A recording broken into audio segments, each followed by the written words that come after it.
Imagine isto por um momento. Um dia, talvez mais cedo do que pensamos, você e eu estaremos face a face com Jesus Cristo, não como um bebê na manjedoura, não como um mestre humilde caminhando pelas estradas empoeiradas da Galileia, nem mesmo como o amigo que nos consola na oração, mas como o Rei dos Reis, sentado em seu trono, o justo juiz de toda a criação. E naquele momento não haverá desculpas, nem fingimentos, nem esconderijos. Hebreus 9:27 nos diz claramente: está ordenado ao homem morrer uma só vez, vindo depois disso o juízo. O dia do julgamento não é uma teoria, não é uma metáfora, não é uma cena de algum filme de Hollywood. É real, é garantido.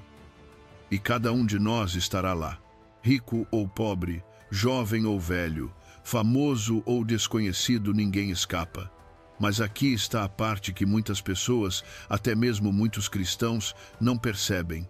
Jesus já nos disse o que ele vai perguntar naquele dia, e não é o que a maioria espera. Ele não vai começar perguntando quantas boas ações você fez, quantos cultos você frequentou ou quantos versículos da Bíblia você decorou. Em vez disso, há 3 perguntas eternas diretamente das Escrituras que Jesus fará, e as suas respostas a essas 3 perguntas determinarão a sua eternidade, céu ou inferno, para sempre. Então, eu quero te implorar: não role a tela, não saia, não deixe para depois. Esta pode ser a mensagem mais importante que você ouvirá em toda a sua vida, porque um dia você estará diante dele. E naquele momento, nada mais importará além de como você responderá a essas perguntas. Vamos passar por elas juntos. Antes de olharmos para a primeira pergunta, precisamos pausar e imaginar o momento em si. Como realmente é o dia do julgamento? Romanos 14:10 até 12 diz: todos nós compareceremos diante do tribunal de Deus. Assim, cada um de nós prestará contas de si mesmo a Deus. Não alguns de nós, não apenas os piores pecadores, não apenas pastores ou líderes, todos nós. Cada político, cada adolescente, cada empresário, cada pai ou mãe que fica em casa, cada um de nós prestará contas. Em Apocalipse 20:12, o apóstolo João descreve o que viu. Vi os mortos, grandes e pequenos, em pé diante do trono, e livros foram abertos. Os mortos foram julgados segundo o que tinham feito, conforme estava registrado nos livros. Pense nisso. Cada palavra que você já falou, cada pensamento que você já teve, cada ação secreta que ninguém mais viu, cada motivação do seu coração, tudo escrito, tudo revelado. 2 Coríntios 5:10 confirma isso. Pois todos devemos comparecer diante do tribunal de Cristo, para que cada um receba o que lhe é devido pelo que fez por meio do corpo, seja bem ou seja mal. Naquele dia, as máscaras cairão, títulos não importarão, reputações não importarão, o que as pessoas pensavam de você não importará. O verdadeiro você ficará diante do verdadeiro Deus. E então, começam as perguntas. Pergunta 1. O que você fez com o meu filho? De todas as perguntas que ecoarão no dia do julgamento, esta é a primeira e, sem dúvida, a mais importante. Tudo o mais flui a partir dela. Jesus não começará perguntando quão religioso você parecia, quão bondoso as pessoas achavam que você era ou quantas obras de caridade você tentou realizar. Em vez disso, com olhos como fogo que veem através de toda máscara, ele perguntará: o que você fez comigo? A resposta a essa pergunta determina a eternidade. João 3,18 declara isso claramente. Quem nele crê não é condenado, mas quem não crê já está condenado, por não crer no nome do unigênito Filho de Deus. Isso significa que o destino eterno não depende de você ter sido bom o suficiente ou de suas boas obras terem superado seus fracassos. Ele se baseia em uma única realidade. Você recebeu Jesus Cristo como Salvador e Senhor? O apóstolo João torna a linha divisória inconfundível em 1 João 5:12. Quem tem o Filho tem a vida. Quem não tem o Filho de Deus não tem a vida. Não existe uma posição intermediária, nenhum terreno neutro seguro. Ou você pertence a Cristo ou não. E o próprio Jesus encerrou qualquer outro caminho quando declarou em João 14:6: Eu sou o caminho, a verdade e a vida. Ninguém vem ao Pai senão por mim. Portanto, quando ele lhe perguntar, o que você fez comigo? Ele não estará falando sobre religião, tradição ou frequência à igreja. Ele não estará interessado em quanta sabedoria bíblica você podia recitar. Ele estará buscando uma única coisa, um relacionamento. Você realmente confiou nele? Você entregou seu coração a ele? Você entregou sua vida a ele? Essa é a pergunta que toda alma deve responder, e é a única que abre a porta para a vida eterna. Quando o dia do julgamento chegar, muitas pessoas tentarão se justificar diante de Jesus. Elas oferecerão respostas que podem parecer convincentes, mas à luz da verdade de Deus não permanecerão. Existem 3 respostas comuns nas quais as pessoas costumam se apoiar, mas apenas uma realmente traz vida. A primeira é esta: eu tentei ser uma boa pessoa. As pessoas dirão: fui gentil com os outros, dei para a caridade, tratei as pessoas com respeito, fiquei longe do crime, fiz o melhor que pude para viver de maneira honrada. E, embora essas ações possam parecer nobres, elas não podem apagar a mancha do pecado. Romanos 3:23 nos lembra: todos pecaram e carecem da glória de Deus. Nosso problema não é que precisamos nos esforçar mais, é que, não importa o quanto tentemos, não conseguimos alcançar o padrão perfeito de Deus. A salvação nunca foi destinada a ser uma recompensa pelo esforço humano. Ela é, e sempre será, um dom da graça que somente Jesus pode oferecer. A segunda resposta comum é: eu ia à igreja. Eu era voluntário. Eu servia no ministério. Essa é a resposta da pessoa religiosa, aquela que exteriormente parecia fiel, que talvez até tivesse conquistado respeito na comunidade. Mas Jesus deu um alerta sério em Mateus 7:22 até 23. Muitos me dirão naquele dia: Senhor, Senhor, não profetizamos nós em teu nome e não fizemos muitos milagres? Então lhes direi claramente: eu nunca vos conheci. Afastem-se de mim. Isso nos mostra que a atividade religiosa, por mais impressionante que seja, não pode substituir um relacionamento genuíno com Cristo. Saber sobre ele não é o mesmo que conhecê-lo pessoalmente. Religião sem relacionamento é vazia e sem poder. Por fim, há a resposta que traz alegria ao céu: eu te recebi como meu Salvador.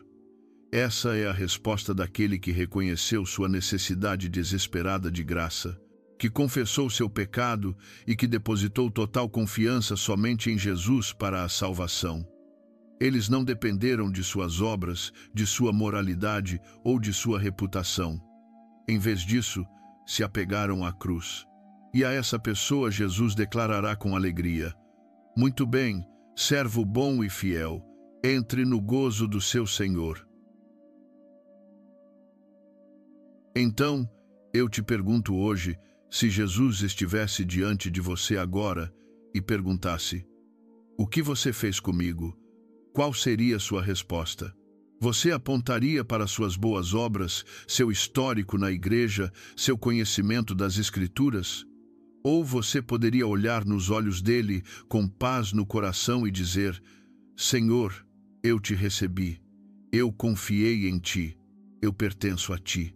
E se o seu coração hesita, se sua resposta parece incerta, tenha esperança.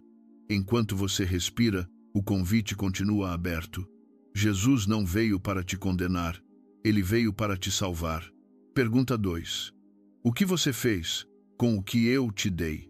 Uma vez que a primeira e maior pergunta tenha sido respondida, Jesus passará para a segunda? Essa pergunta muda o foco da salvação para a administração responsável, do que você fez com ele para o que você fez com o que ele te deu. E ela soará assim: o que você fez com o que eu confiei aos seus cuidados? A verdade é que a sua vida não é sua.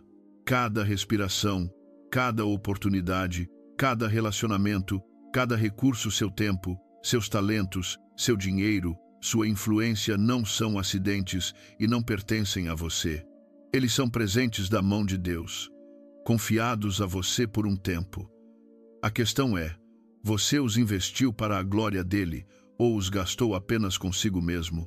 Jesus ilustrou essa realidade na parábola dos talentos em Mateus 25:14-30. Um senhor entregou a 3 servos diferentes quantias de dinheiro para administrarem enquanto ele estivesse ausente. 2 deles pegaram o que receberam e multiplicaram, e quando o senhor voltou, foram recompensados por sua fidelidade. Mas o 3º servo enterrou seu talento no chão. Ele não o desperdiçou no pecado, nem o gastou em vida desregrada. Ele simplesmente não fez nada. E quando o Senhor voltou, isso foi suficiente para trazer julgamento e perda. A lição é séria. Negligência é tão grave quanto rebelião. Não fazer nada com o que Deus nos dá não é algo neutro, é infidelidade.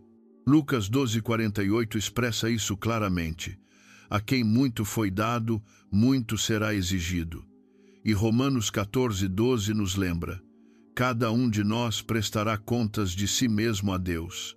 Naquele dia, as desculpas desaparecerão.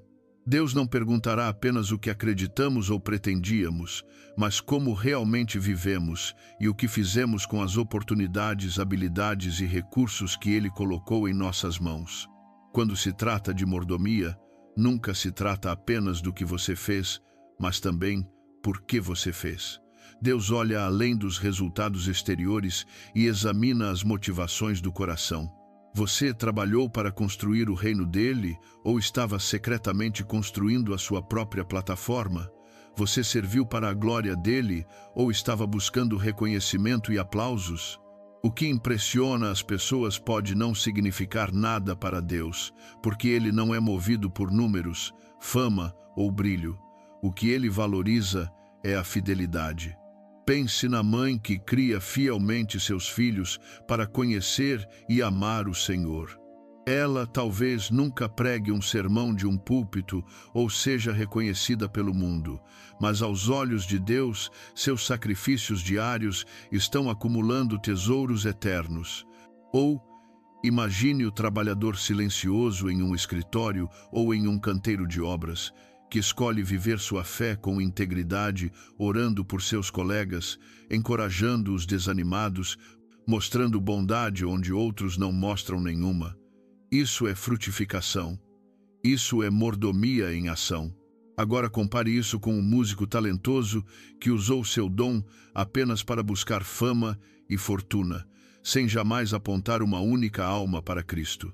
Ou o líder que construiu uma enorme plataforma ministerial, mas que em algum momento se esqueceu daquele para quem tudo aquilo deveria existir. Aos olhos do mundo, eles pareciam bem-sucedidos. Mas aos olhos de Deus, seu dom estava enterrado sob ambição e orgulho. No dia do julgamento, nenhuma das desculpas às quais nos apegamos terá valor. O medo não nos desculpará, a preguiça não nos desculpará, o egoísmo não nos desculpará. O Mestre está voltando e ele procurará frutos. Então deixe-me te perguntar claramente: você está multiplicando o que Deus colocou em suas mãos ou está enterrando isso por medo, preguiça ou interesse próprio? Não espere por um momento melhor. Não diga a si mesmo que vai servi-lo um dia. A fidelidade sempre começa hoje, exatamente onde você está, com aquilo que Deus já te deu. Pergunta 3. Como você tratou os meus pequeninos? Finalmente, Depois que as duas primeiras perguntas tiverem sido feitas e respondidas, Jesus apresentará uma última pergunta. Esta alcança mais fundo do que todas as outras, porque toca o cerne do que significa segui-lo. Ele perguntará: como você tratou os meus pequeninos? Em Mateus 25, contra 31:46, Jesus pinta um quadro vívido do julgamento final. Ele se descreve como o rei, sentado em seu trono glorioso, com todas as nações reunidas diante dele. Naquele momento, ele separará as pessoas como um pastor separa as ovelhas dos bodes. Para as ovelhas à sua direita, ele dirá: tive fome e vocês me deram de comer.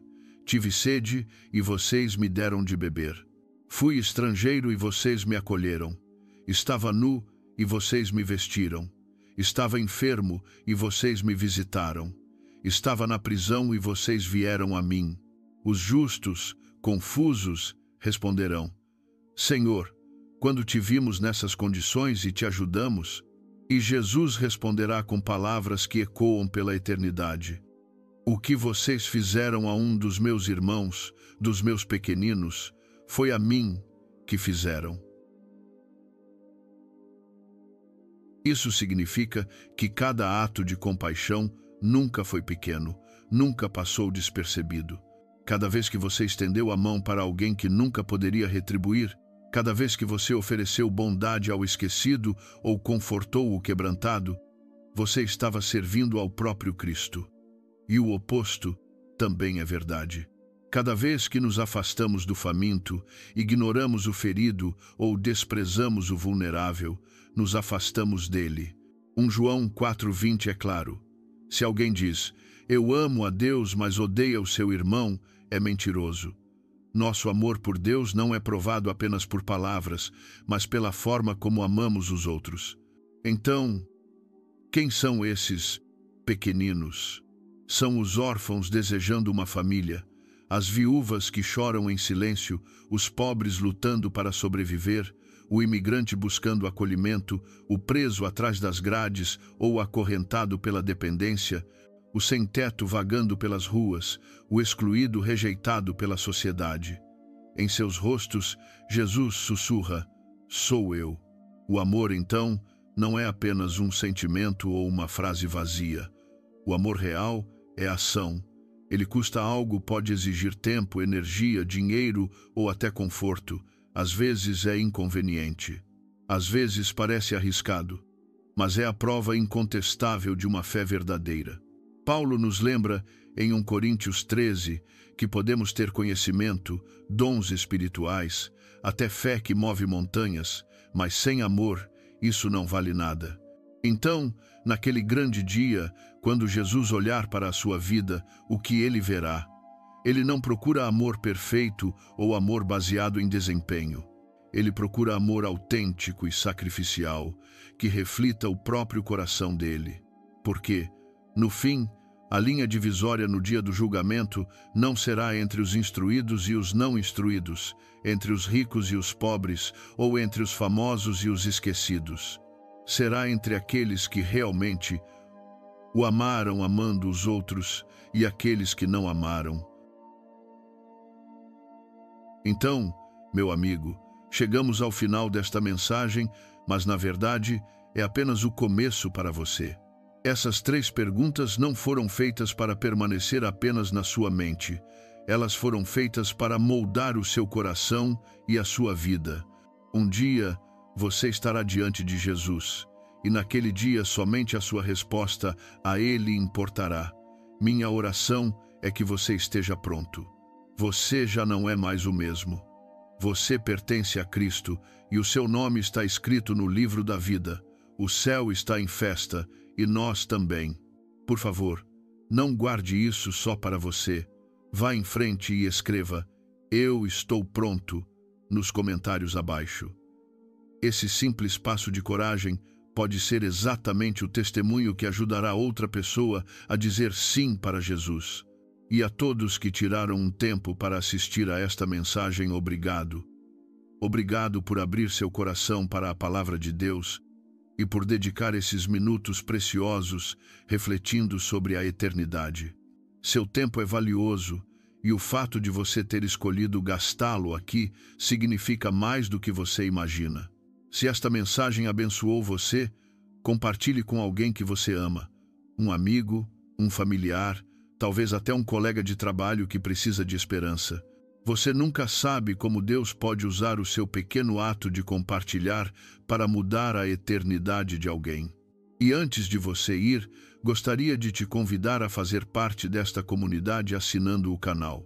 Publicamos novas mensagens baseadas na Bíblia para fortalecer sua fé, encorajar seu coração e manter você focado no que realmente importa o dia em que você estará diante de Jesus.